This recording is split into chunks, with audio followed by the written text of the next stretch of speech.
Tourner, ça marche pas mieux.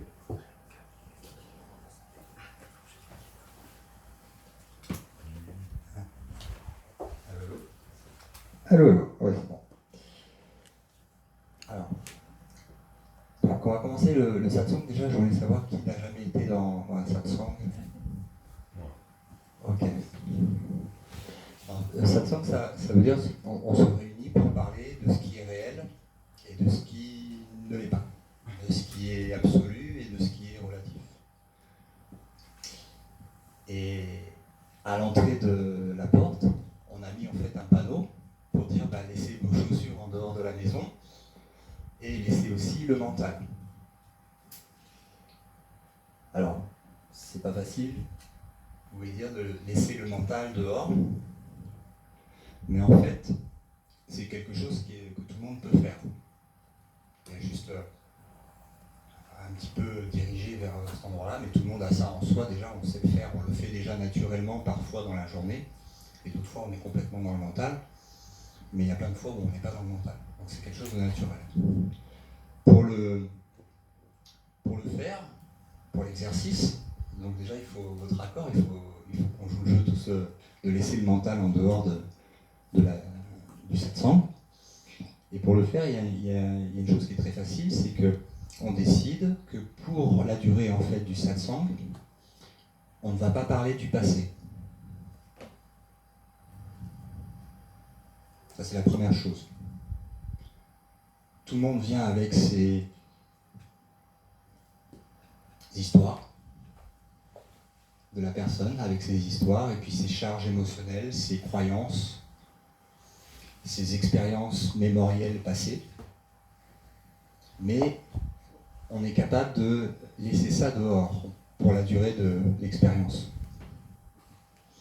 Donc on décide de laisser le passé à l'extérieur. Est-ce que vous êtes d'accord avec ça? Puis la deuxième chose qu'on n'emmène pas en fait à l'intérieur du satsang, c'est aussi le futur. Donc le futur, c'est aussi des choses qu'on peut utiliser ou pas, les projections, les visions, des idées de futur. Tout ça, on peut le laisser aussi de côté pour la durée du satsang. Donc pas de passé, pas de futur. Ok? D'accord? Vous pouvez faire ça. Et la troisième chose qu'on ne va pas emmener, c'est tout notre système de croyances, ce qu'on croit savoir, ce qu'on a appris, nos programmes. Tout ça, on va laisser de côté pendant la durée du satsang. Donc, c'est pas des choses que je vous demande d'abandonner tout le temps, mais juste pour la durée du satsang, et ce sera toujours là quand vous partirez, c'est-à-dire qu'il n'y a personne qui va vous piquer vos mémoires, il n'y a personne qui va vous piquer vos programmes, il n'y a personne qui va vous piquer quoi que ce soit. Et ça sera à vous de voir si vous voulez, en repartant, les récupérer ou les abandonner. Après ça, c'est vous qui voyez. Ah, on a un caméraman. Et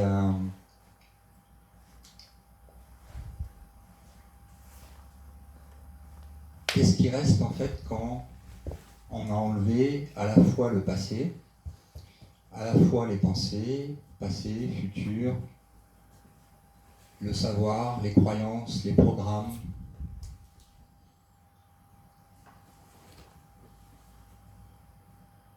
C'est ce qu'on va expérimenter le plus possible aujourd'hui. Donc je ne dis pas que tout le monde va l'expérimenter directement, je dis que c'est possible pour tout le monde. Et que c'est quelque chose qui est naturel. Parce qu'en fait, il n'y a pas plus naturel que le fait d'être. On rajoute par-dessus être des choses.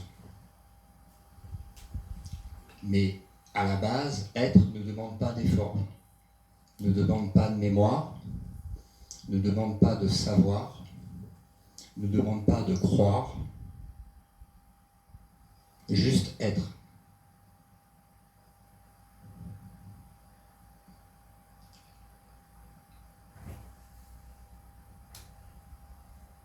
Les mots sont des panneaux indicateurs.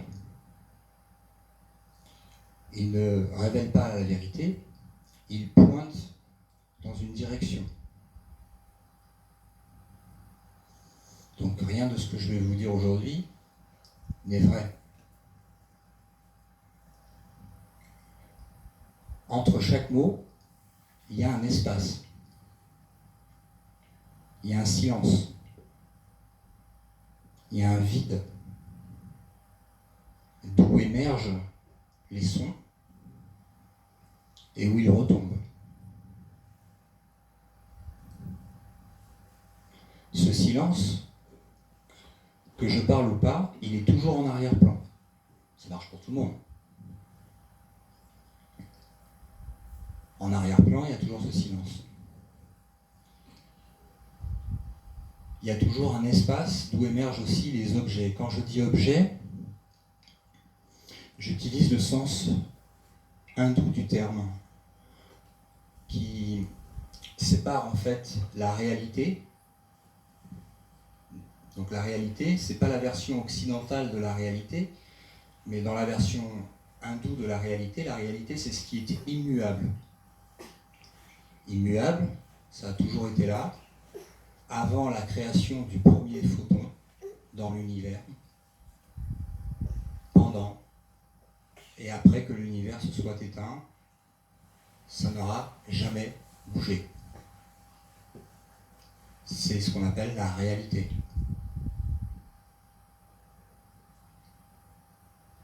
Le silence est toujours là, même quand les mots sont par-dessus, même quand les musiques sont par-dessus, même quand les émotions sont par-dessus. Ces différentes bandes de fréquences, ils sont par-dessus la toile du silence.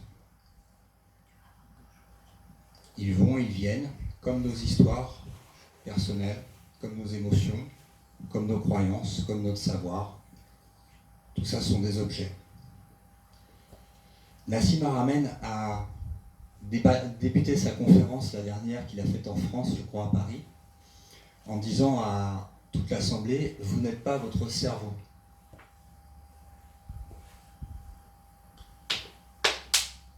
On peut aller plus loin que ça. Nous ne sommes pas des objets. Nous ne sommes pas ce qui apparaît et disparaît. Nous ne sommes pas ce qui peut être perçu, ce qui peut être vu, ce qui peut être ressenti.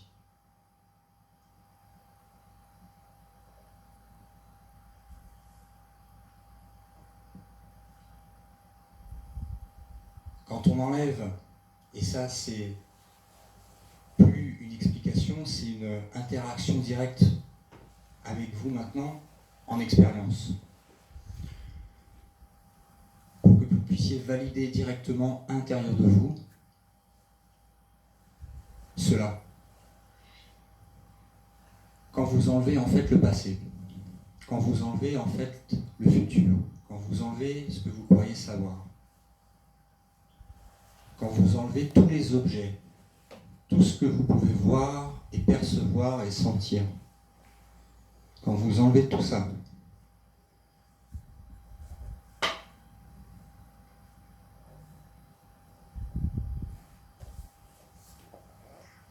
il reste quelque chose. Est-ce que ce quelque chose vient d'apparaître ou est-ce qu'il a toujours été là? Allez voir à l'intérieur de vous et répondez vous-même à cette question. Est-ce que c'est quelque chose de nouveau?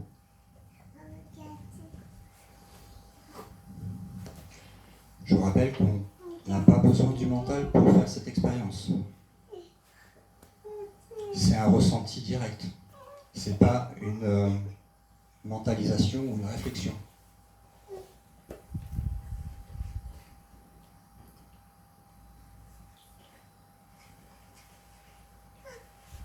Quand vous enlevez tous les objets, il reste le sentiment je suis, la vie, être. Est-ce que être et quelque chose qui peut s'en aller. Si vous prenez la voiture et que vous allez dans une autre ville, ou si vous prenez une navette spatiale et que vous allez sur une autre planète, est-ce que être sera toujours là? Donc, être n'est pas localisé dans le temps, ni dans l'espace. Est-ce qu'il peut y avoir un moment dans l'expérience où être n'est pas là?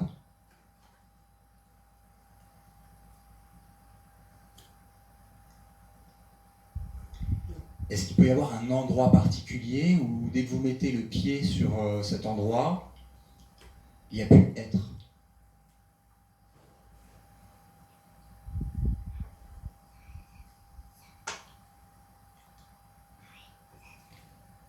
Est-ce que être a une forme?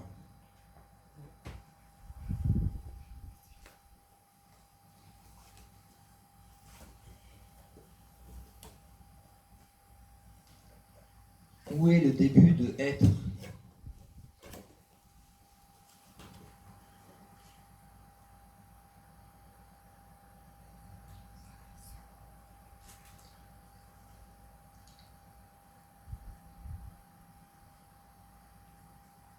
Est-ce que être a un âge?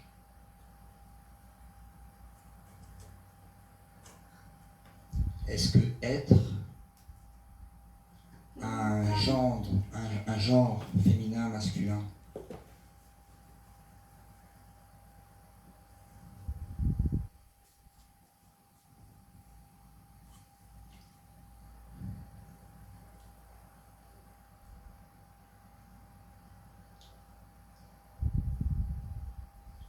Est-ce que être peut être malade?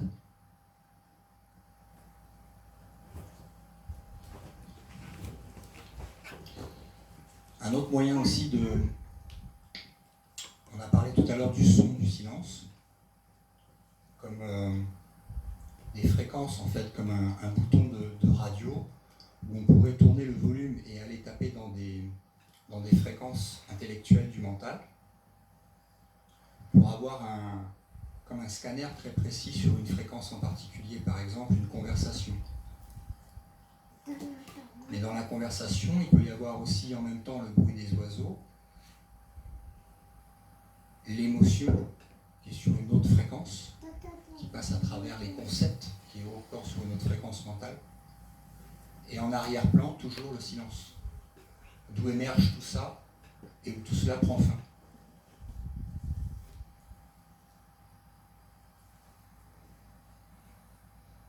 On a aussi l'espace comme outil de référence. Là, je vous donne juste des indices pour pouvoir faire votre propre introspection. C'est pas pour vous dire vous êtes ci, vous êtes ça, mais c'est pour vous donner des outils pour aller fouiller à l'intérieur de vous-même et trouver cette réponse. Qui suis-je?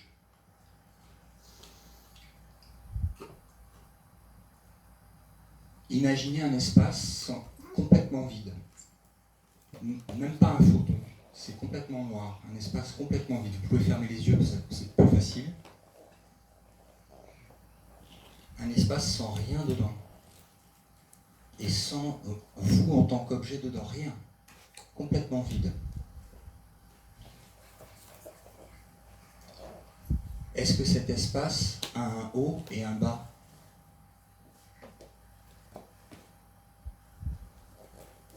Je vous invite à trouver la réponse à l'intérieur de vous.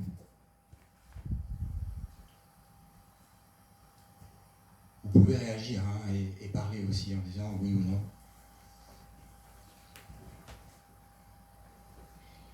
Espace complètement vide, aucun objet.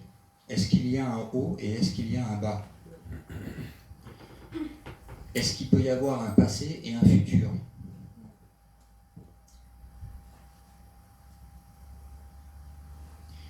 Est-ce qu'il peut y avoir une quelconque polarité?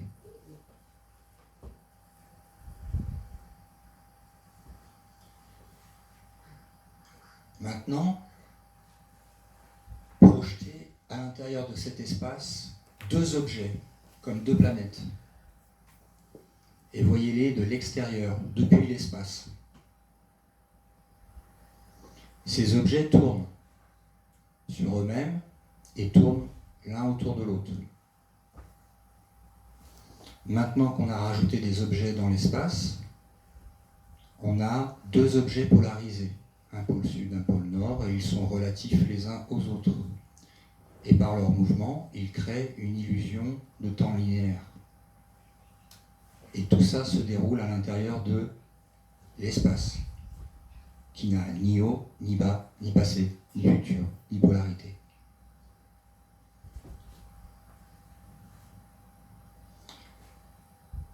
L'attention bouge de l'espace à l'objet.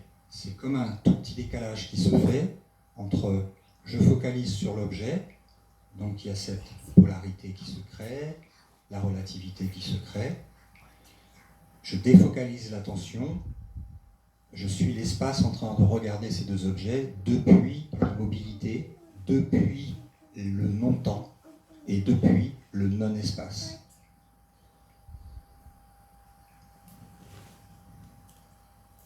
L'attention revient sur les objets, on retourne à l'objet et à la relativité. Ok ?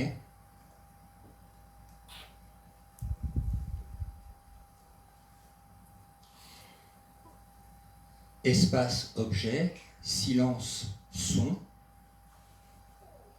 immobilité, mouvement. L'espace est immobile, les objets bougent.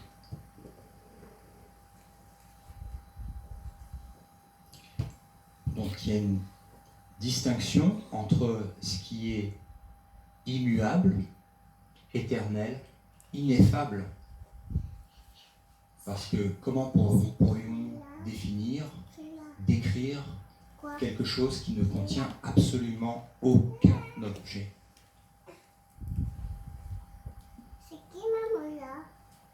C'est ineffable, il n'y a pas d'objet, il n'y a pas de définition possible, imaginable.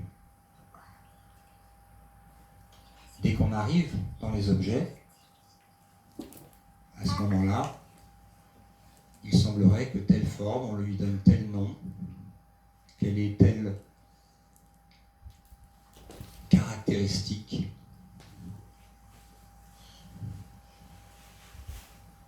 Et on passe ainsi de l'espace à l'objet, espace, objet. Ce qui est né et qui va mourir, ce qui est temporel et ce qui est éternel.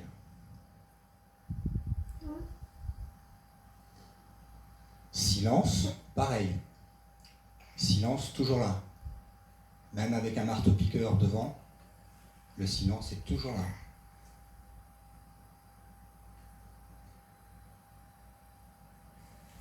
Mouvement, immobilité, pareil. Le mouvement se crée à partir de l'immobilité la plus totale. Ça commence avec des ondes de torsion, et après ça va de plus en plus gros dans des objets. Et en arrière-plan, il y a toujours cette immobilité ineffable. Toujours là, toujours présente.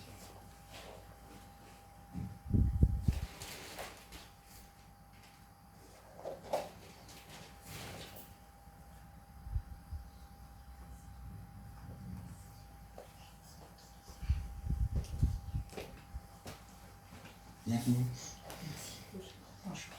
Oui.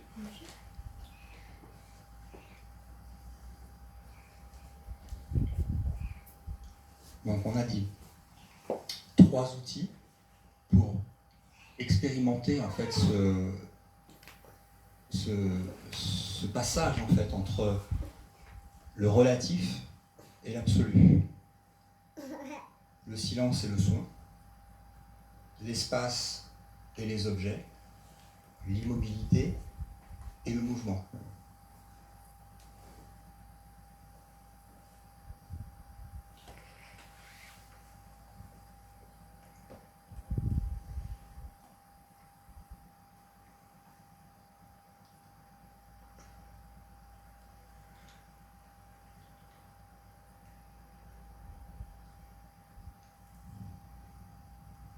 Quand vous rentrez en méditation, vous sentez bien la différence entre, il y a un moment où vous êtes dans l'objet d'une pensée, l'objet d'une attention, l'objet d'une idée, l'objet d'une volonté, d'une manifestation quelconque, l'objet de je suis ceci et je voudrais devenir cela. Tout ça, ce sont des objets. Et de temps en temps, quand vous y arrivez, il y a un espace qui se crée à l'intérieur des pensées, à l'intérieur des idées, à l'intérieur des croyances, à l'intérieur de tout ça. Et c'est un espace qui ne sait rien, qui ne veut rien. Il est.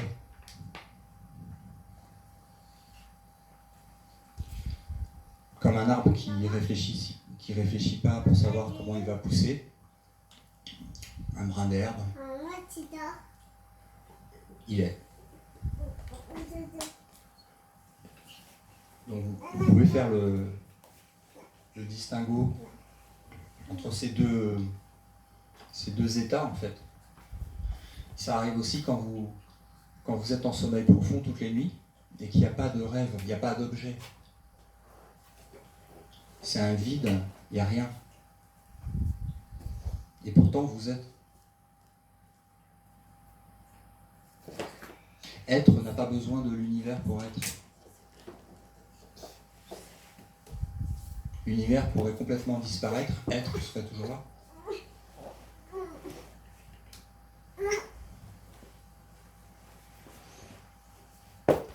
Le mental aussi, et ça c'est facile à prouver par les expériences de chacun, quand le mental est absorbé complètement, ce qu'on appelle l'état de contemplation, ou alors même quand il y a le sommeil profond, ou alors pour les gens qui ont eu des accidents et qui ont été mis en coma. C'est complètement plat là-haut, ça n'empêche pas être. Être bouge pas.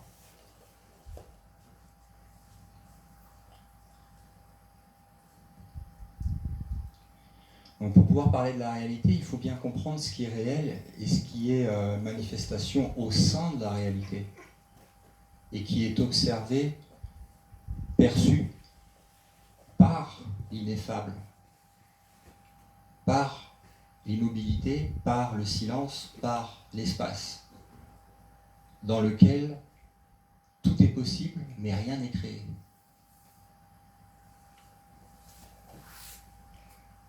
Et comme il n'y a pas d'objet, il n'y a pas de définition ni de label possible. C'est pour ça que les sages, quand vous leur demandez en fait qui êtes-vous, les réponses sont toujours je suis ou je suis ce que je suis. Et j'aime bien aussi celle de Ramana Maharshi qui disait si vous voulez savoir qui je suis, découvrez qui vous êtes.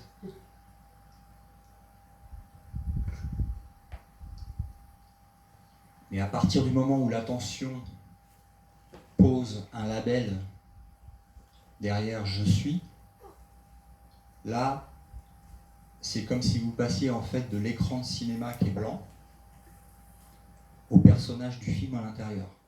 Vous venez de vous définir, donc vous êtes un objet. Cet objet est né et il va mourir. Parce que tout ce qui naît meurt.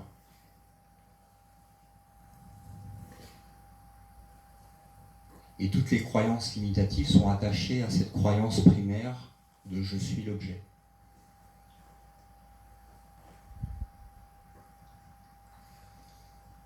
Comment ça se vérifie? Parce que c'est pas le tout de pouvoir le lire dans un livre ou que quelqu'un puisse le dire, il faut le vérifier par soi-même. Alors ça s'expérimente directement, alors que ce soit pendant les satsang ou pendant une méditation ou pendant une balade dans la forêt. Tout le monde a des différentes expériences où justement il y a ce basculement en fait entre ces deux états, le moi-je, qui supporte ma vie, qui a des mémoires, qui a un corps, qui a une famille, qui a des croyances, qui a des histoires, qui veut changer ce qui est, qui a un jugement sur les autres objets.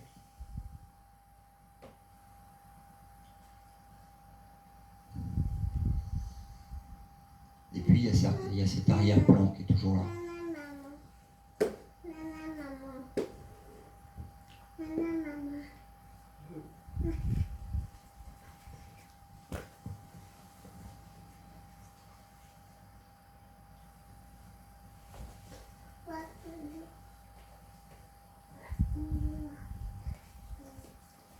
Il y en a un pour qui c'est très difficile, parce qu'en fait il ne veut pas lâcher prise. Et puis il y en a un autre pour lequel il n'y a rien de plus facile au monde, puisque être ne demande rien.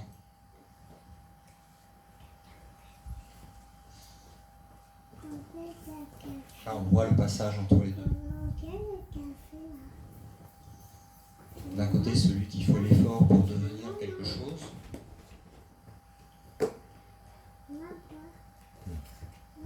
Et de l'autre côté, ce qui est déjà, qui a toujours été, et ce qui sera toujours.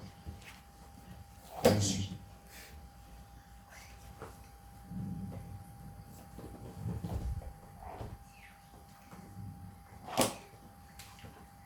Est-ce que vous arrivez à faire l'expérience en direct à l'intérieur? J'aimerais bien avoir vos ressentis sur ça, si vous arrivez à faire cette réalisation directe.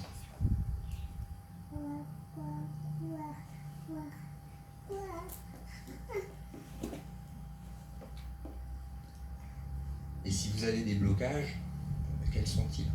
Vous pouvez se regarder. Et vous avez le micro si vous voulez.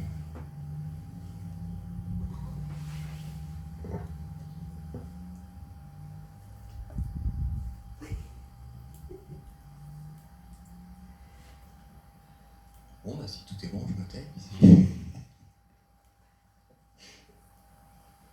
Parfait.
Alors vous remarquerez que l'arrière-plan, donc pour être un label, hein, même si c'est difficile d'en parler, l'arrière-plan, le vide, il ne cherche pas un compagnon ou une compagne pour être complet.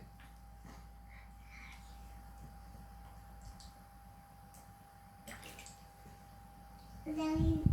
Maman, j'arrive. Il ne cherche pas à changer ce qui est.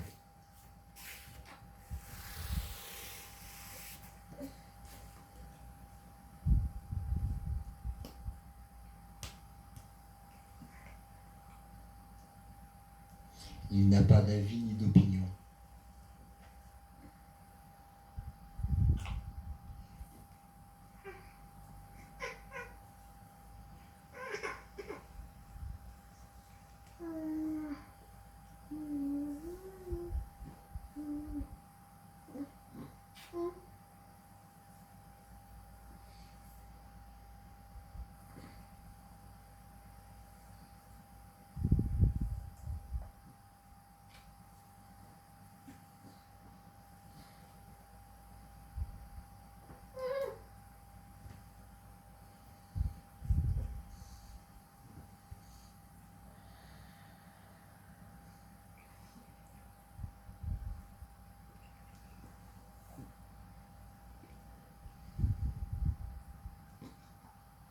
le train que quand on est tellement bien qu'on n'a pas envie de m'en sortir.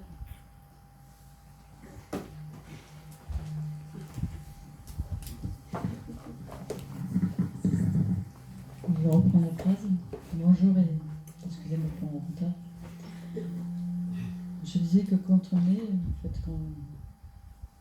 est dans cet état je suis, il n'y a plus besoin de rien. Ça suffit.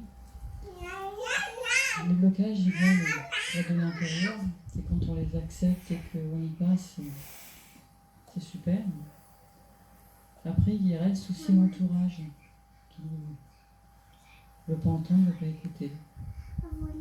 Et là, ce qui se passe en ce moment, j'en pleure encore, c'est que ma fille m'a compris. Elle accepte que je change de cas. Et elle aussi, finalement, elle commence cette démarche différemment, parce qu'elle est jeune, elle est encore dans ses études, mais elle anticipe déjà pour que moi je puisse partir et parce que simplement être. Ça, c'est le plus beau cadeau. C'est quand on est compris. Qu'est-ce qui se passe quand t'es pas comprise? Je m'enferme, je ne parle plus. Donc on n'arrête pas de me harceler de questions, on veut des réponses. Chaque fois je dis mais je n'ai pas de réponse, je n'ai rien à dire. Et, je pense que j'étais déjà sur ce chemin-là, mais ce harcèlement de questions m'empêchait de me libérer, de faire sauter ces verrous. Est-ce que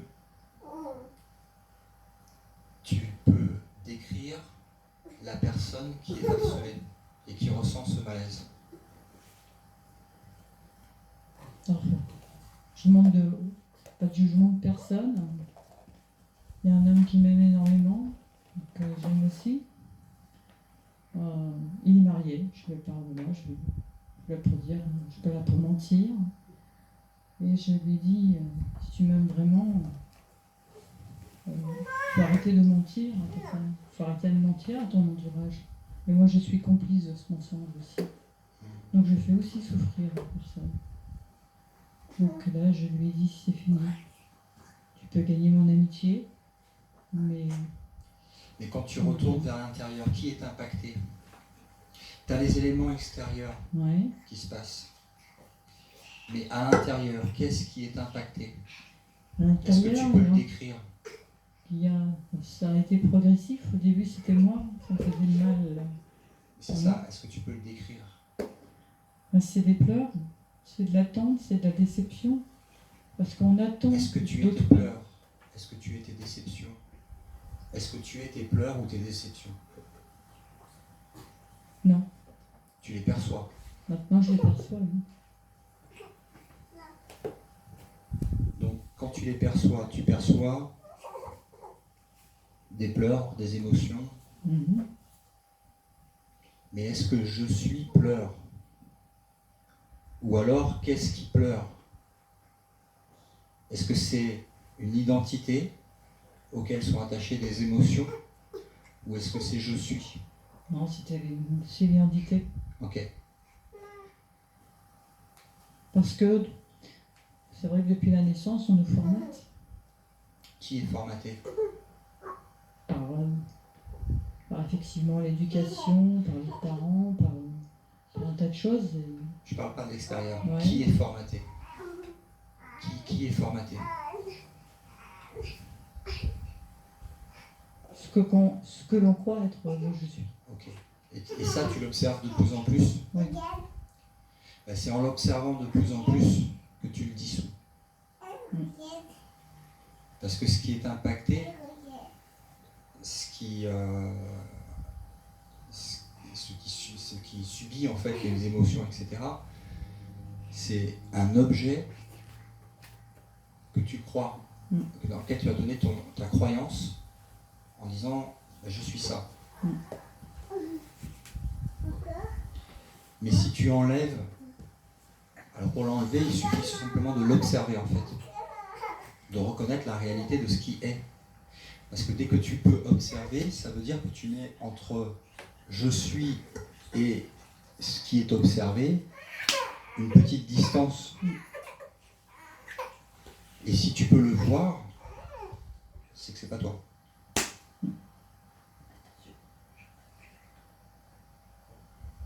Et ainsi tu remontes comme ça à qu'est-ce qui voit ça, qu'est-ce qui est le témoin en fait de ça, qu'est-ce qui assiste en fait à ça. Et tu vas voir que celui qui assiste, qui observe à ça, ces trucs qui montent, les montagnes russes, les histoires, tout ce qui est extérieur, qui arrive et qui vient, tu vas voir que ce qui voit ça ne fait ni partie de l'histoire,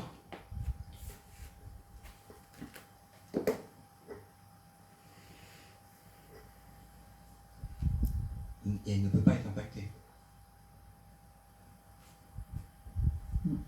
Par contre, s'il y a l'attention qui cristallise en fait sur l'objet, en disant je suis ceci, ceci est ma vie, ceci est mon passé, ceci est ma fille, là tu rentres dans le film et tu supportes le poids du personnage, du scénario qui est dans le film.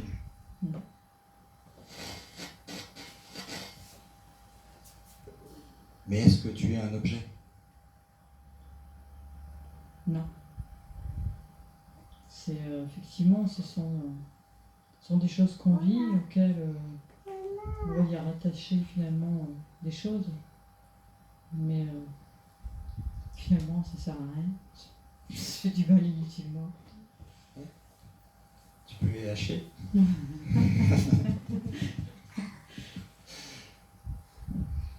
Et le corps physique te valide ça par la sensation intérieure entre je le prends, je suis ça, je le supporte, et ok, je vois ça. Tu sens la différence dans le corps physique. Ouais. Et aussi quand il y a le relâchement, qu'il y a ces pleurs qui arrivent. Il y a je sais plus qui disait, c'est un sage qui était réveillé, qui disait qu'il y avait la question qui lui avait été posée, comment ça se passe le réveil ? Et il avait répondu beaucoup de pleurs. Je confirme. Parce que au départ, il y a les résistances, donc il y a les pleurs de peine. Résistance égale peine. Et après, c'est des pleurs de joie. Quand c'est parti, quand il y a cette libération cette simplicité d'être, qui a toujours été là, hein, que tout le monde peut voir. Il n'y a aucune différence entre tout le monde peut le voir à chaque moment. Mais après, c'est comment le mental et le subconscient du mental, il est programmé, et à quel point on a ce manque de décalage, en fait, ce manque d'observation des mécanismes automatiques du mental qui nous font prendre en fait pour ça, au lieu de je vois ça, je suis le témoin de ça.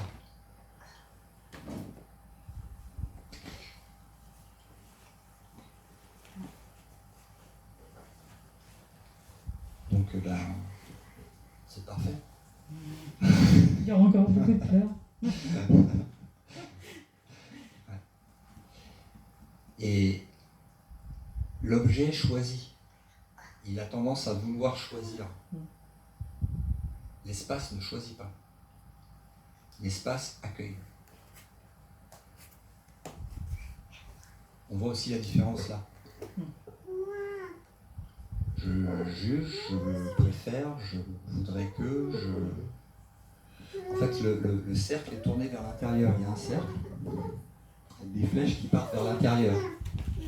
Et c'est tout en relation avec moi, je.